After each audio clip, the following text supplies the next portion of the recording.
Hello friends, in this video I am going to show you how to turn on or turn off joining on the Roblox. So first of all, open your Roblox app on your phone and tap on the more button in bottom right corner. Now scroll down and find the settings option. Tap on it. Once again you need to tap on privacy and content restrictions.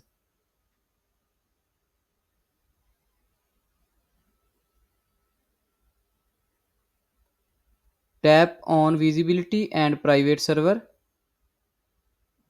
Once again visibility and scroll down. Show current experience. Simply check the radio button. No one or for everyone. Connections, follower or friends.